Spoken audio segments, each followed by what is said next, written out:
You want answers? I think I'm entitled. You want answers? I want the truth! You can't handle the truth. Hey everybody, welcome to this episode of the Brutal Truth About Sales and Selling podcast. This week we're going to be talking about the differences between B players and A players. We all want to be an A player, and we all think we are, but most of us are B players. And we're going to go through some stories of my experience, but I've got Jason Price back on the show, the founder of Co-Video, and his sales team. We're going to really dig into what he sees his sales team doing differently, the B players from the A players, how to get people moving, how to think about being better. And at the end, I'm going to sum it up with exactly what I've learned to do. Probably 5 years into sales, it took me to figure this out. But once I did, it really changed my game every day. And that's it. We got to think about this as a daily thing, that we've got to plan our calls, review our calls, learn from it, and become better. So we're going to get into that. But before we do, I want to make sure you're checking out Prezi.com/brutaltruth, where you get a free ebook and a 14-day trial of it. I'm building my new course in Prezi. It's so much easier than PowerPoint or Keynote on the Mac, and I've used both of them, but it gets boring presentations. What you need to do is get glowing stories, guide people through a journey.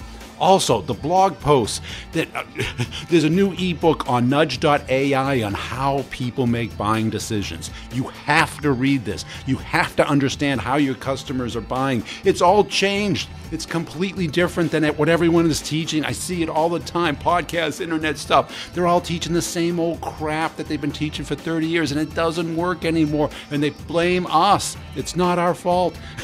The world has changed. People are no longer caring about your pitch. So we're going to get into it. Let's get into it. Let's get you to be an A player and get ready for 2018. Here we go with Jason. Hey, Jason, welcome back to the show. Give us a little update on what you've been doing.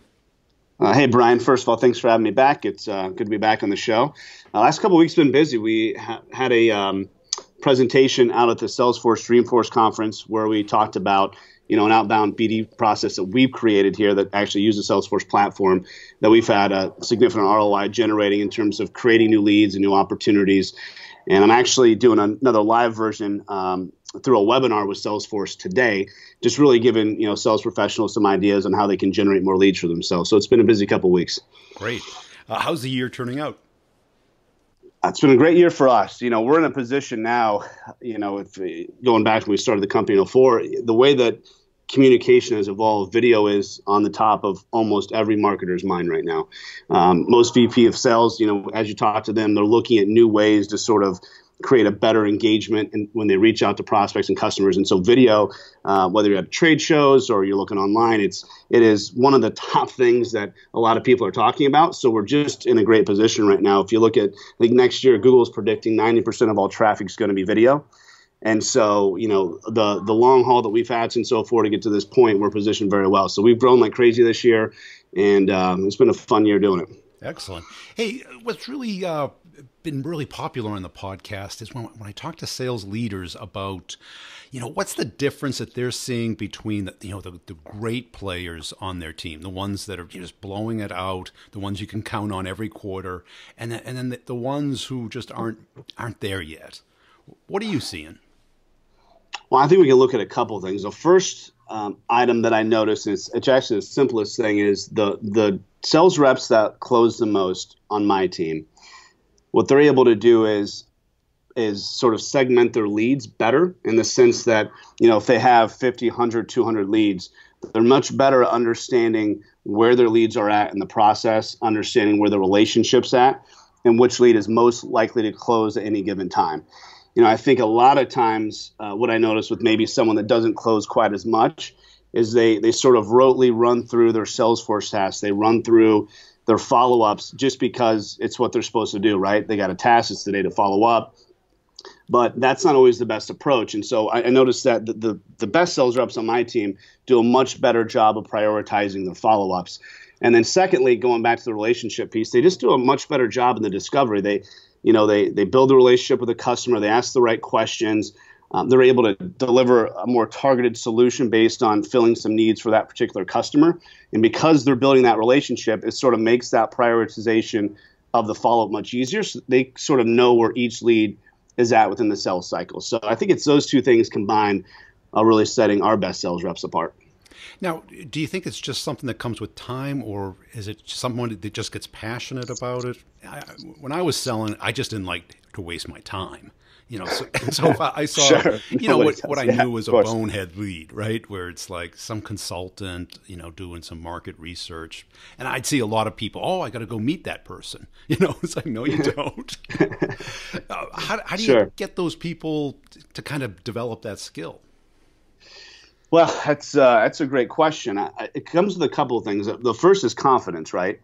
So if maybe your sales aren't where they need to be, one of the things that you can be looking at is, you have all these leads and you want to treat them all equally because you don't know which one's going to close next, right? I believe what needs to happen is as we train our reps to be more productive in the discovery call, build that relationship a little bit better, what they're going to be able to do is, I think, start gaining confidence because they're going to start closing more deals. I think it honestly just goes back to honestly the simplest thing, like I said, is just the confidence piece. Because if you're not closing a lot, it's hard to pass up on a lead. It's hard to think, I just need to let this one go and focus on this thing over here. Because if you're not dialed in, you don't actually know where the right area to focus actually is. You know what I mean? So I think that's where it really begins, is just letting them understand. It's like, look, this lead's okay to let go because you're probably not going to close them anyway. And then redirect them into the areas where we can know they can be a little better. Yeah, because that brings up one thing that I've heard consistently. It's that focus. What I heard from you is that the B player kind of looked at everything as equal instead of, things being much more important than other things. And, having that sense of, where the real money is, what's worth your time, and to really then invest your time into it. How do you see the A players developing that relationship? Well, I think, like you said, is when you look at someone that's an A player, how do you train someone to do that? I think it actually is something that's a bit more innate, right? Now, I believe someone can be trained to do that, and it's conversation we've had with our people here. But it's, when you get on that call, there's, I think, a very specific skill set at the very beginning when you're starting to ask these questions. Because it's easy to ask some of these discovery questions. It's easy to poke about their business, ask some things that might be going on, find out what's going on in their sales process, what their challenges are. But if you're just going through the motions and you're not really connecting with that person, understanding what their challenges are, it's almost not necessarily a waste of time, but you don't get as much out of it. And so what I find are the people, our sales reps, that are able to deliver in that experience much better. They're really able to connect, right? They're able to empathize.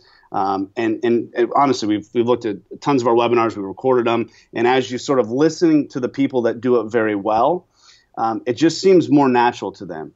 And I think you find the people that may not do it as well, they sort of run through a couple questions. The next thing a minute in, they're running through a demo, they're running through features, they're running through how to use the product. But they're not really focused on a problem for the customer. They're not focused on selling value based around how we can truly help that business. And I think that's sort of the challenge. So honestly, I'd love your thoughts on it, on how you think you can actually train someone. But what I've found, it does seem to me like it's a bit more of an innate personality trait for those that do it well. What have you seen in terms of training for that? Yeah, I mean, it is hard to train if they don't want it.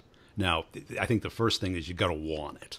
I think the second thing is, because how do you teach empathy, right? It's kind of... Yeah, of course. Right? And you can, but if the other person wants to learn about empathy, and I think I've kind of the conclusion, having worked with this one person for a long time, is that they have to view the world in a different way. They can't think of it like riding a bicycle. A bicycle is kind of a binary skill. You either can ride a bike or you can't. Where, most things like sales is like, playing an instrument like the piano or something. Billy Joel still warms up before he goes out in Madison Square Garden, right? Of course. Why? Because he needs to. He knows he has to. It's not that he doesn't know how to play the piano. It's that he's just got to get back into that rhythm, that he's a human being and not a mechanical device. And I think we all have to first admit that we're not perfect. That selling, and especially working with people, is a skill. We have to warm up. We have to plan. We have to practice. We have to, review once we've done it to learn from it and try and prevent mistakes from happening again and develop those skills. And I can't tell you the number of salespeople who tell me, well, I did that. And I go, I know you did it. You know? You just didn't do it well, of course. Right. And you think about how many comedy writers there are in the world compared to how many great comedians there are. Right. And you see this, you know, especially like you see like someone like Chris Rock. Now, how many times have you watched like Chris Rock and you go and try and tell that joke? Right. Oh, yeah, you can't. You just can't deliver it. It's just, that's his joke, of course. Yeah. We use the same words. We try and do the motions and stuff, and it's just not funny. But yet, you know, what he does is he goes around to a bunch of B and C clubs throughout the year developing his hour. And by the time we see it on HBO, it's you know, a year old. And that's when he just makes it public. And we've got to look at sales that way. And I think we look at it the wrong way. We think we learn a skill, we learn the questions, we learn a technique, and then we check the box. And if it doesn't work, it's the wrong person, it's a bad day, it's the end of the quarter, it's the competitors, it's something outside of our control instead of owning that. Well, Brian, I couldn't agree with you more. And so something really struck me. So as we're talking about sort of the training aspect and how to really make someone understand how to use these sort of tools and aspects in their sales process, I thought of a great example. So I have one of my sales reps who was very much challenging with the discovery part of the call. And one of the verticals that we actually go after, the car dealers, there's obviously a lot of sales professionals in the car industry. So they're a vertical that we spend a lot of time on. And this particular rep focuses heavily on that industry. Anyway, one of the things I was trying to do is get him to ask some more specific questions around the dealer's challenges to open that conversation up with more value. So it was really around the fact that right now dealers spend a lot of money on third-party leads, and they only convert about 8% to showroom traffic. And the main reason is those third-party leads are very competitive. And so video email is a very powerful way to sort of create a better first impression, to get that connection quicker with that online lead and drive them into the showroom. And we've seen it happen time and time again with our customers. Well, he tried to apply that conversation to his presentation for like a week, and it didn't go well. And he sort of has reverted back to his old standard presentation. But to your point, look, it's not like you can figure this out overnight, especially if it's something that's getting out of your comfort zone. It's almost like you got to put in the time. You got to maybe fail a little bit and get comfortable with this new process to be significantly better in the future. And I think that's where, especially when you're trying to expand out of something you typically don't do, it's a challenge for sales reps, right? Because it's hard to see immediate results when you make a massive change. And I think you hit the nail on the head. I just think you got to stick with it. And over time, you'll develop the right skill and hopefully have much better results. And have you seen a lot of people ask for help, or do people just kind of think they're good, think it's the process, think it's the product, think it's the market? I see a little bit of both. Yeah, I mean, I think it's easy to come up with excuses. I would say, at least for a lot of my people, I mean, just the way that we interact and sort of the transparency here. I mean, most of the time, you know, if something's not going well, I mean, everyone knows it based on the scorecard and just the meetings that we have here. And we have a very strong accountability meeting where our scorecard's apparent. Everyone sees it. We know where everyone's at. And so in most cases, people are aware. But a lot of times it's, frankly, what I run into is a bit more self-deprecation. Like, oh, man, I'm having a terrible month. I'm having a terrible quarter. Or, man, I just am not doing a good job. And it's less about really focusing on the specifics and just general sort of negativity, if that makes sense. And so that's where I think, when you run into those things, sometimes, look, you have a bad run of it, right? Sometimes the leads don't fall when you need to, and you just got to stay persistent. But I think for people that are really struggling, especially where they do have some improvements to be made, it's really being able to fight through those changes, being willing to understand it's going to take a while to get the end result. And once you do that, it's going to be much better for everybody. And what techniques have you used as a leader to kind of keep people focused and motivated and kind of be able to overcome, those slumps? Well, I think part of what we do that's pretty unique and is just the way that we do our sales meeting every week. So we structure it around a book that was written by Gino Wickman. It's called Traction. It's the meeting's called a Pulse Meeting. And if you haven't read the book, it's actually, I think, a pretty unique way to create a structure. We don't like meetings here, but we found that we can meet much better by following that process. And the way that it's structured is we look at everyone's scorecard every single week, right? The amount of leads they have, the amount of deals they've closed, the revenue, any lost customers they might have in terms of getting them to a net number. And so by putting that on blast, everyone has to run through their numbers. We're transparently looking at everyone's heels. So I can tell you, and I hear it all the time, no one likes going into that meeting when they're behind. Yeah. No one likes going into that meeting when they got to be the one that lists off a bunch of zeros. So I think that naturally generates, it's less about me telling them, it's more about their peers and going into that meeting. And so I think they push a bit harder. I think they get a bit more focused to make sure running into that meeting every week, they have some good results to post. So I think that's important. And then the second part of that meeting, we cover issues, right? Whether it's an issue related to our sales process or things that's happening in the market. And so a lot of times as a group, we talk about those things and come up with plans collectively. So everyone's bought into those plans and we make changes pretty quick. So I would say for me, it's honestly just using that meeting and using sort of the peer feedback. And we have a bunch of great leaders here that come in, they play, they contribute. And that's almost, I think, more powerful than like a one-on-one with me where we're looking at it and looking each other in the eyes and trying to figure out solutions. I think that meeting solves a lot of our problems. So it sounds like competitiveness is part of the culture? I would say it's positive competitive. It's not so much about, hey, this person's, the number one salesperson this month and I want to catch him. I think it's more just about, look, I've got to go put my numbers on blast and I don't want to be the person that's not delivering for the company. I don't want to be the person that's lagging behind so we don't hit our quarterly goal. And so I think it's more of just accountability as a group, more so than like each person. I think there's certainly some competition, don't get me wrong, but I think it's more of just the global accountability piece is more important than that. I had a manager who always says you don't want to be Mississippi because I guess Mississippi was always the lowest ranking in the schools or something. Right, right. You don't. No. So you can be second to last, but not last. Right.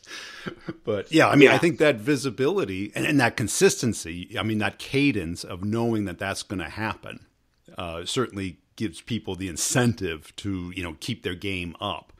How about habits? Do you try and build habits into the process? Yeah, so I think a lot of what we look at, especially lately, is really trying to figure out, and honestly, it goes back to how we're building the relationship and creating some techniques that they can use within that sales call. But then most importantly, how they're following up with that customer afterwards. So a lot of the habits that we build in, or at least that we talk about a lot, are just the consistency and follow-up. The consistency and maintaining that relationship over a period of time, knowing that, for example, each one of our marketing programs closes at a different sales cycle, right? So an inbound lead might close within 4 or 5 business days on average. An outbound lead, one that we generate using a cold call program, right, that might be 60, 70 days in the sales cycle, right? So it's really understanding what the lead is, what is the sales cycle, and consistently doing the follow-up. And I can tell you that in general, a lot of our success comes from just the fact that we don't let leads die until it's time for them to die, right? So if we have a lead that we know is not a good target, we know is probably not going to be a good fit for our company, or at least it's not the right time for them, we just mark them as dead and we move on, or we put them in a drip campaign, right? That's what the best ones do, of course. And then for all the other leads, everyone that's, they've had a presentation, they're considering it, it's in the sales cycle, it's really using our sales force to deliver on these automated tasks so they know when to call, how to call. And I think that's one of the things we've done a much better job at. If you look maybe 5, 6 years ago, we didn't have really good habits around our follow-up, right? We do our presentation and we'd sort of allow the rep to decide, what is the right cadence? When should I follow up next? 30 days, 2 weeks or whatever. And I believe what happened over a period of time is it let a lot of leads fall through the cracks that otherwise would have closed. And so I'd say probably one of the best habits we focus on here is just staying consistent in your follow-up and knowing that if it's within the sales cycle and it's a buyer that's going to buy it at some point in time, you just don't want to let them go. And I would think about your product, I would think it's a very time-sensitive product, meaning that, especially if you're selling to salespeople, because I sell to salespeople, and I know that, you're not going to be very successful at the end of the quarter, right? Because they're invisible, their heads down, they're focused. Yeah. But at the beginning of the quarter, if they had a bad quarter, they're very open-minded. Of course, it's all about timing. Yeah, especially January. They're in meetings. They've been planning, and I find like the second quarter, if they miss the first quarter, you've got a captive audience there because they know that they're, especially like a VP of sales where, they're 9 months into it and they haven't made their number. They're very open-minded because they have to demonstrate action. Is that right? What you see in your product or? Yeah, I mean, it's all coming down to timing. So, like, obviously, end of the year right now, we always anticipate December being a little bit slower. Budgets are resetting in January. Some of the verticals that we focus on, have a lot of sort of year-end goals that they need to hit. So, implementing a new product may not be the best approach for them. And so, for example, one of the things that we typically do, and we'll probably roll that out in a week or so, is we offer to our enterprise customers, which are typically 5 users or more, the ability to sign up in December and then not pay until January. So that gives them the ability in downtime, if things get a little bit slower, to start implementing the program, having some success with it without any sort of financial obligation until the following year, so it doesn't affect their budget. And that's something that we found helps a lot. But yeah, to your point, it's all about timing. One of the things that we always look at is that if you're a sales professional and you're dealing with leads, which we all do, right? That engagement piece is the most important part. So what's a little bit different, I think, with us is that I think salespeople, especially the good ones, are always looking for ways to sell better, to sell more, and our product does that. So the other thing, too, is it's pretty affordable. So at $49 a month for a single user at our Plus package, it's easy to get on board. It's a small investment. And now instead of sending those boring plain text emails, you're able to send a much more engaging personal email. You're able to connect with that customer in a much more powerful way and drive a lot more results for your business. So for us, we just keep our message across the board. We stay consistent. And I think that sort of resonates as we talk to our prospects. Now, I'm sure you've had a rep that's kind of been like a B minus performance, but, had, great motivation, great work ethic, was able to, had a good personality, but it just wasn't clicking. What advice or what do you do to kind of manage them up, to kind of get them up to that A level? Well, I think, it's funny you say that because we've worked through some of those issues in the past. I think a lot of what I've found is you gotta coach to someone's strengths, right? Yeah. And so if there are some things within the sales process that they're not doing as well as maybe an A salesperson, what I like to do and what we have done is really focus on what their strengths are, right? So if they have a lot of tenacity and they're very aggressive and they're very organized with their follow-up, what it's really focusing more on, let's look at what you're doing well, right? So maybe what you're going to do is you're going to make a lot more calls than the A person. You're going to be a lot more persistent than the A person. And while we may not get you to an A, we'll get you to a B plus because your activity is going to be so much higher. So in that particular case, instead of trying to reinvent this person and make them someone they're not, it's really aligning to their strengths. And we've found a lot of success with that in the past. Now, sometimes, when you have someone that's just not producing, you really got to take a step back and say, well, is it possible this person's not a good fit in this role? Is it possible that there's another position that may be better within the company? And that of course, can happen as well. But I believe, when you try to reinvent somebody, totally reinvent them, that's a struggle. And I like to really focus on let's drive to the strengths and get results doing that.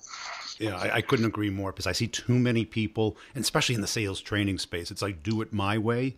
And you take a person who might be a relationship person that, that they may never learn the technology and they may never have to. You just let them do their thing, Sure. Put them into a case where that relationship skill really works. I had a great manager who really did that with each person.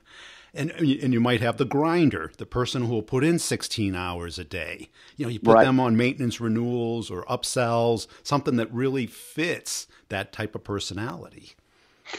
Yeah, it's a good point. So I can tell you one of our best sales reps. He's a relationship rep. He is incredible at establishing rapport. He is amazing at really building solutions around the customer's problems. And he sells a lot because of that. And what he does poorly, though, is that he actually doesn't do as good of a job maintaining his follow-ups. So he'll occasionally let leads fall through the cracks. He'll occasionally give up on a good lead too early. Now, he prioritizes well, so I can tell you he closes a lot because he's hyper-focused on the deals that can close. And so while we don't want him to sell less by focusing on some things that may take him back, what I'm trying to coach him through right now, it's like, look, if we just organize your day a little bit better, you're already selling more than everybody else. And imagine if you were just 20% more effective and you were able to follow up with 20% more of these leads that maybe you're not getting to now. How much more can you close? The other thing we're looking at is maybe when you get to this point where these longer sales cycles are dragging you down, maybe toss it to a partner, maybe work with someone else in the sales team to maybe work with that lead on you. You can split commission, find a couple of different ways to make that work so you don't feel like you're giving up an opportunity. I mean, you've already done a lot of the groundwork anyway. And so we're looking at a couple of different ways. But to your point, I think each person has some things they do well. I think the A players, though, it's much easier for them to make a couple tweaks to get to even better than maybe someone that's a B minus, right? Because that's a massive amount of change. I think it just depends on the person. Yeah, definitely. Hey, I really appreciate you joining us again. If people want to learn more about yourself and Covideo, what should they do? Well, first thing to do is just visit our website at www.covideo.com. We offer a 10-day free trial. It's a very supportive trial, so we'll help you get the software installed. We'll walk through training, best practices, make sure you understand how you can apply it to your business, and we'd be happy to have a conversation with you. I love talking to people who are passionate about sales and really helping people understand the differences between the B and the A players. This is my life because often I go into accounts and I'm talking to a lot of people and there's always an excuse. And the last thing they think of it is them. And it's always them. So what we have to think about is what do we have control over? Now, what really changed my life in sales was one day I said, you know what, I'm going to assume everything is my fault. Now, you got to do this after a sales call, not before one. Because when you go into a sales call, you have to have that confidence. You have to feel you're an A player. Got that. You got to do that. You got to work yourself up. And if you had a call prep checklist, believe me, that alone will get you from a B to an A player within a year. Honestly, you have two pieces of paper, a call prep list and a call review list. Those two things, and you read one before the sales call and you review the sales call with a bunch of questions. How well did I do? What could I have done better at? Did I listen enough? How good were my questions? What did I miss? You know, what question would have really gotten them to tell me what I really needed to do? How could I have prevented that objection? Did I get the next meeting on the calendar? Now, the thing is, if you don't write it down, it's going to take you 5 to 10 years to figure this out. Now, what I learned is once I said, everything is my fault, it opened it up to say like, okay, focus on what went wrong. And it wasn't to beat myself up. It was to learn. And literally, you know, I'd go through my notebook right before a sales call, you know, who is this? What do they care about? You know, how do I open the call? How do I keep it focused on what I want? And that changed my view of sales.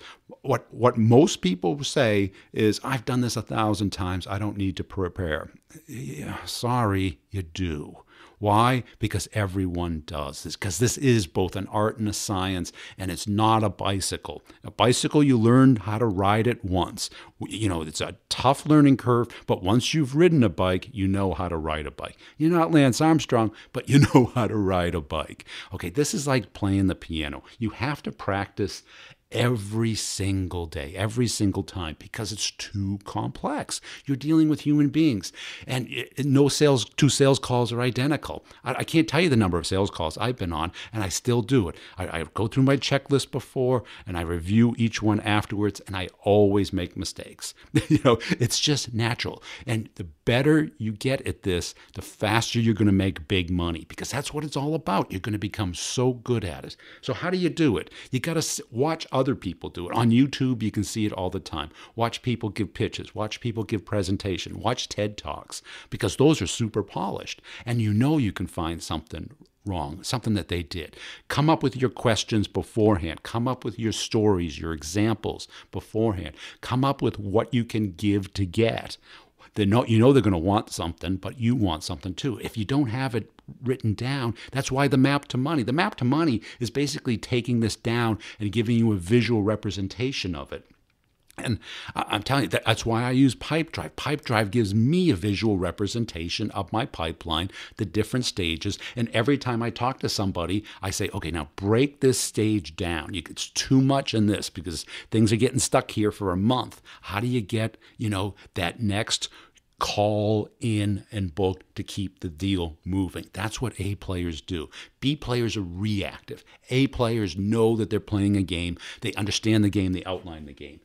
Now, hey, I really appreciate you listening to this. And also, everybody who's connected up with me on LinkedIn, I really appreciate that. When you share my content, that's a big thank you. If you write a review, I'm still going to give you the book, The Maverick Selling Method, the whole book. Just email me a screenshot of the review. It might take a day for iTunes to post the review, so don't get upset if it's not up there immediately. Just go back to iTunes the next day, or just take the picture of you writing it and then submit it. This is no detective work here. And also, make sure you're checking out the show notes for everybody who's helping the podcast out. We've got the people at Pipedrive, the best CRM out there. We've got people at Gong.